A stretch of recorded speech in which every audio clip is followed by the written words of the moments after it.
Mid day news સાથે હું છું જિજ્ઞાસા। મિડ ડે ન્યૂઝમાં સૌથી પહેલા વાત કરવી છે અમદાવાદથી મળી રહેલ એક મહત્વપૂર્ણ સમાચારની કે જ્યાં સાણંદમાં એનઆઈએની ટીમે ધામા નાખ્યા છે। જી હા, આદિલની શોધમાં એનઆઈએની ટીમ ગઈકાલ રાતથી જ સાણંદમાં છે। વિવિધ તપાસ કરવામાં આવી રહી છે। સાણંદના ચેખલામાં એનઆઈએની ટીમે તપાસ કરી છે।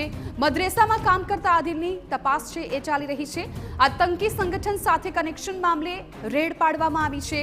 ગઈકાલ રાતથી જ એનઆઈએની ટીમ છે એ સાણંદમાં ઉપસ્થિત છે અને વિવિધ દિશામાં તપાસ કરવામાં આવી રહી છે। મહત્વપૂર્ણ છે કે આતંકી કનેક્શન સામે આવતા આદિલની તપાસ છે કરવામાં આવી રહી છે અને આ જ અર્થે ગઈકાલથી જ સાણંદમાં એનઆઈએની ટીમ છે પહોંચી છે। ટીમ છે અલગ અલગ દિશામાં તપાસ કરી રહી છે। મહત્વપૂર્ણ એ રહેશે કે તપાસમાં શું સામે આવે છે, કેમ કે આતંકી સંગઠનની આશંકાએ કનેક્શન હોવાને મામલે અત્યારે જે રેડ છે એ પાડવામાં આવી છે। ખાસ તો આદિલની શોધખોળ છે ચાલી રહી છે। મદ્રેસામાં કામ કરતા આદિલની તપાસ છે કરવામાં આવી રહી છે અને એનઆઈએની ટીમ છે ગઈકાલ રાતથી જ સાણંદમાં ઉપસ્થિત છે। સાણંદમાં રેડ પાડી છે અને તપાસ છે એ કરવામાં આવી રહી છે। ત્યારે તપાસમાં શું સામે આવે છે, શું ખરેખર આદિલ કોઈ આતંકી સંગઠન સાથે જોડાયેલો છે કેમ, તે તપાસ બાદ સામે આવશે। સંવાદદાતા હરીન માત્રવાડી આ મામલે વધુ જાણકારી આપી રહ્યા છે। હરીન, એનઆઈએની ટીમ ગઈકાલ રાતથી જ સાણંદમાં છે, આદિલની તપાસ કરવામાં આવી રહી છે। અત્યાર સુધીમાં કઈ પ્રકારે તપાસ કરાઈ છે અને તપાસમાં શું વિગતો મળી રહી છે?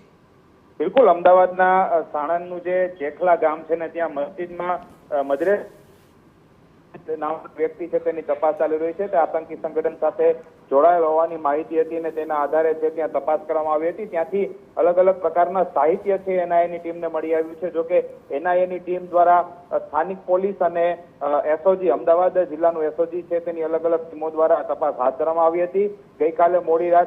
ગઈકાલે આખી રાત તપાસ ચાલી હતી અને વહેલી સવારે 4 વાગ્યા સુધી છે આ તપાસ છે તે કરવામાં આવી હતી। જોકે તપાસ દરમિયાન અમુક સાહિત્ય છે તે મળી આવ્યા હતા અને તે કબજે લઈ અને વધુ છે કાર્યવાહી એનઆઈએ દ્વારા હાથ ધરવામાં આવી છે। જી બિલકુલ હરીન, આભાર સમગ્ર માહિતી બદલ। તો અત્યારે તપાસનો ધમધમાટ ચાલુ છે, ધીમે ધીમે તમામ જે વિગતો બહાર આવશે એ પણ આપના સુધી પહોંચાડીશું, પરંતુ હાલ તો જે આદિલ કે મદ્રેસામાં કામ કરતો હતો તેને લઈને એનઆઈએની ટીમની મહત્વપૂર્ણ તપાસ। તો આતંકી સંગઠન સાથે કનેક્શન હોવાની આશંકાએ આ તપાસ કરવામાં આવી છે। ગઈકાલથી જ એનઆઈએની જે ટીમ છે, ઇન્વેસ્ટિગેશનની જે ટીમ છે એ સાણંદમાં પહોંચી ગઈ હતી અને ત્યારબાદ તપાસનો ધમધમાટ છે એ શરૂ કરવામાં આવ્યો હતો। મહત્વપૂર્ણ છે કે જે પ્રકારે માહિતી મળી હતી કે આતંકી સંગઠન સાથે આદિલ છે એ જોડાયેલો હોઈ શકે। મદ્રેસામાં આદિલ છે એ કામ કરતા ત્યાં તપાસ કરવામાં આવી રહી છે। એનઆઈએની ટીમ છે તેના અનેક અધિકારીઓ છે એ સાણંદમાં ગઈકાલ રાતથી જ આવી પહોંચ્યા છે અને અલગ અલગ દિશામાં તપાસ કરવામાં આવી રહી છે। આદિલની સાથે સાથે અન્ય કોણ લોકો પણ હોઈ શકે છે। આદિલને જો તપાસ પૂર્ણ થઈ જશે ત્યારબાદ એ તપાસમાં પૂછપરછમાં પણ શું સામે આવે છે એ પણ જોવાનું રહેશે, કેમ કે આ કોઈ આતંકી સંગઠન કાર્યરત હોવાની વિગતો છે એ મળી હતી ને ત્યારબાદ આ તપાસનો દોર છે એ શરૂ કરવામાં આવ્યો હતો।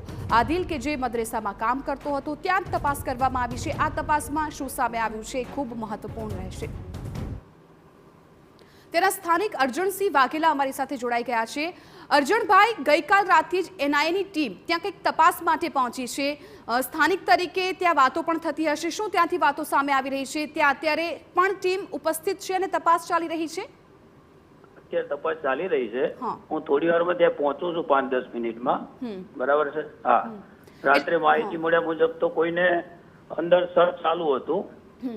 એટલે કઈ જગ્યા પર ટીમ છે અત્યારે તપાસ કરી રહી છે? ચેખલા અત્યારે હું ટીમ તો પહોંચે કે નહીં, હું હજી પહોંચું છું 5 મિનિટમાં, ગામમાં આવી ગયો છું, બરાબર છે?